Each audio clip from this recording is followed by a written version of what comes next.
Bread pizza ఇంట్లోనే 5 మినిట్స్లో prepare చేసుకుందాం. అది కూడా ఓవెన్ లేకుండా ప్యాన్లోనే ప్రిపేర్ చేసుకోవచ్చు. చాలా తక్కువ టైంలో క్విక్గా అయిపోతుంది. పిజ్జాకి ఏమాత్రం తగ్గదు, టేస్ట్ అయితే సూపర్ ఉంటుంది. రండి చూద్దాం.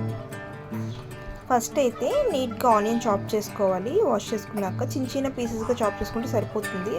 Half onion is enough. And 2 chilli, అది కూడా చిన్న చిన్న పీసెస్గా కట్ చేసుకొని రెడీగా పెట్టుకోండి. నెక్స్ట్ టమాటో కూడా చిన్న చిన్న పీసెస్గా కట్ చేసుకోవాలి. ఈవెన్ రౌండ్గా కట్ చేసుకున్నా కూడా ఓకే. అండ్ మా ఇంట్లో ఏం ప్రిపేర్ చేసినా కిచెన్ దగ్గర వెయిటింగ్ మాత్రం పక్కా ఉంటుంది, ఏం ప్రిపేర్ చేస్తున్నారు అని.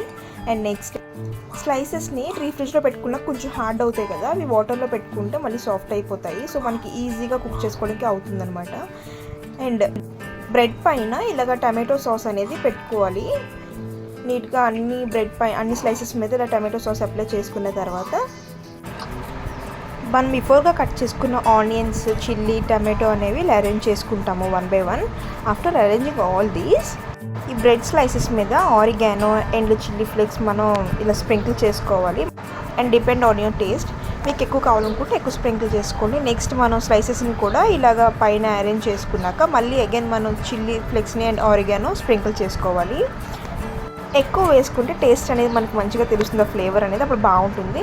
నెక్స్ట్ అనేది బ్రెడ్ స్లైస్తో మనం కవర్ చేసుకోవాలి. దాన్ని మొత్తం ఉన్నాక ఇలా ప్యాన్ మీద జస్ట్ ఒక 2 or 3 అరేంజ్ చేసుకొని పెట్టుకొని లిడ్ క్లోజ్ చేసుకున్నాక జస్ట్ లైట్గా ఆయిల్ వేసుకొని ఒక 10 minutes ఆగి మనం టర్న్ చేసుకోవాలి.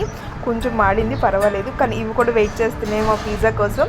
నెక్స్ట్ పిజ్జా రెడీ అయిపోయింది, ఒకసారి టేస్ట్ చేద్దాం. టేస్ట్ మాత్రం నిజంగా ఏం మాత్రం మన పిజ్జాకి తగ్గలేదు, బాగుంది. వీటికి కూడా టేస్ట్ చూపించాం, ఇవి మళ్ళీ అడుగుతూనే ఉన్నాయి. అట్లుంటుంది మరి నిహారిక పిజ్జా టేస్ట్. ఏదేమైనా పిజ్జా మాత్రం మంచిగా ఎంజాయ్ చేసే మా పిల్లలకు కూడా. That's all. Thank you and subscribe my channel.